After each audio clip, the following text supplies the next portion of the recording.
Alright, so if you use Power Apps and you have galleries in your apps, the default styling of galleries can be a little boring.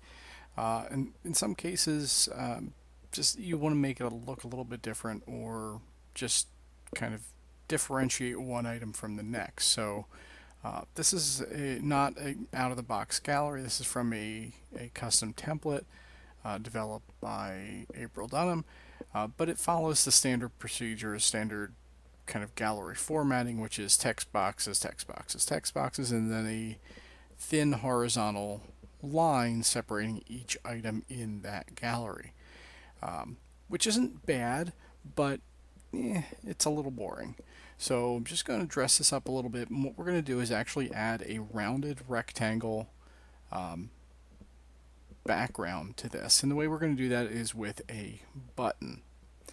There are other ways, other methods for doing this, but button has just been what I found to be the simplest. So first off, let's get rid of this horizontal, the existing horizontal separator. So let me go to, we're in the gallery upcoming, and we have to open that, and there's our separator. So that is the horizontal line. Now this isn't actually a line, it's a box or a rectangle. So if I adjust the height to say 5, or maybe a little more obvious, make it 50, you'll see that it is a rectangle in fact. And it's actually set to be at the top, I'm sorry, the bottom of each cell in your gallery. So let's just get rid of this. I'm going to delete that. And what we're going to do is insert a button. Oh, want to make sure that we're inserting that button into the template. So I'm just going to select one of these and then insert that button again. Okay, so the button is in our gallery. The first thing I'm going to do is get rid of the text, just to get rid of the button there. And then I need to basically adjust the positioning of this. And I like kind of not, you could go 0, 0 to put it in the top right corner, but I like having a little bit of padding there. So I usually do, depending on the resolution of your screen and your apps, 5 or 10. I'll do 10 and 10, so it kind of gives you some built-in padding there away from the edges of your the template size.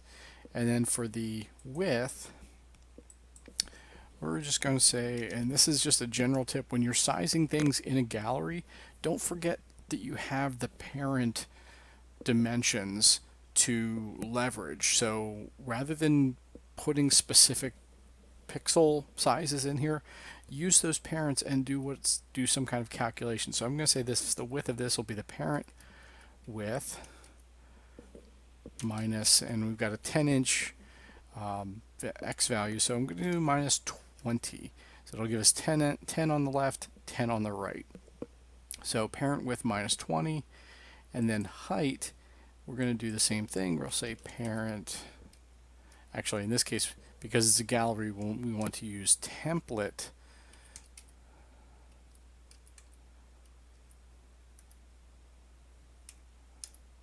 dot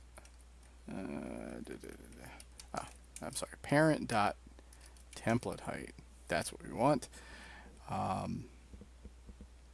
Again, minus 20. So we have the 10 order padding of 10 at the top and 10 at the bottom. Alright, so again, we're sizing this to that. Now, the problem we have is that number one, this button has a solid blue background. We can fix that pretty easily by simply changing the fill to transparent. Now,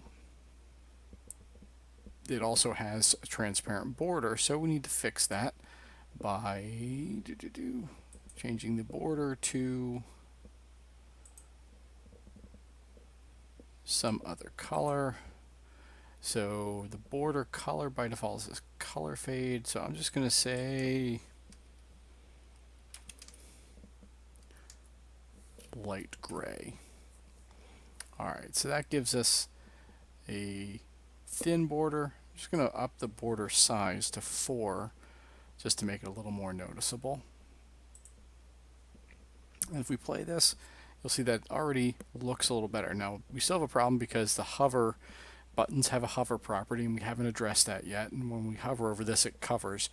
So, and that's because the button is in front. When you're looking at the navigation here, whatever's at the top is in the foreground, whatever's at the bottom is in the background. So if we want that button to be in the background, let's just click the 3 dots, reorder, send to back. So now, and the problem is when we hover over, because we're occasionally not hovering on when we're on top of say a text box, it's not highlighting it, but when we move away from that text box, it is, because we're essentially hovering over that button. So let's address that by changing the display mode of the button to disabled.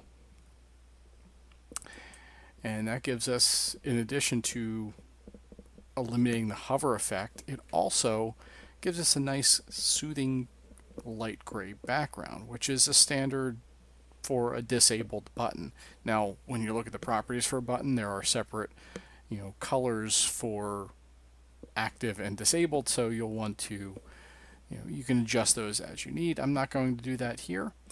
The last thing we want to do is basically adjust the border radius here just to make this look a little bit better.